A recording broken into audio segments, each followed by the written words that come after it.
Mozambique's $100 million seafood industry crashes as Spanish investor announces exit. Well, that's the headline, right?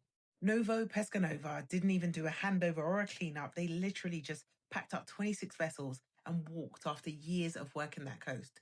But let me give you a little bit more insight as to what's actually been happening behind the scenes, right? Overfishing, harvesting baby prawns, ignoring close season, bulldozing mangroves. They drained the coast and then they dipped.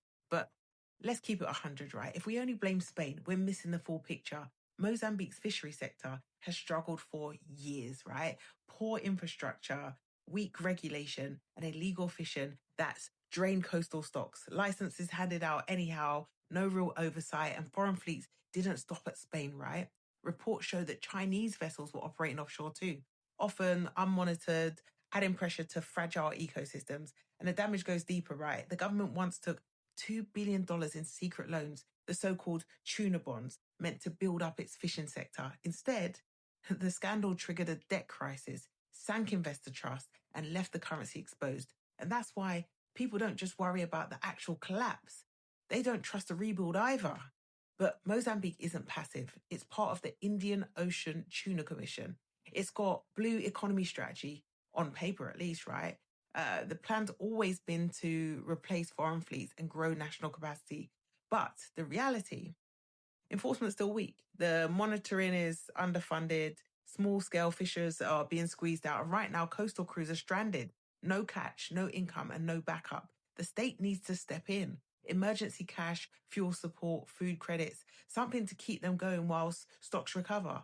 So this is about so much more than prawns, right? If we zoom out, we can see it's about food security, sovereignty, and who really benefits from Africa's natural resources. And we know this is not unique at all to Mozambique. Ghana's cocoa, Bolivia's lithium, Guyana's oil, they're just an example of the many, right?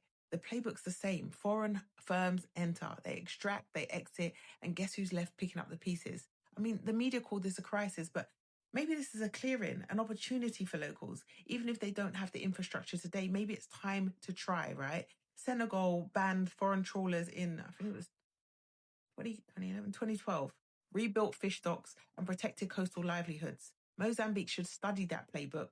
And the first step should be freezing new fishing licenses for like 12 months, audit the damage, rebuild the base, no more silent deals, then train up local fleets, back coastal co-ops, link licenses to sustainability, fund it through blended finance, public funds, development banks, diaspora investment, not just foreign hands. If Mozambique is really going to rebuild, it needs control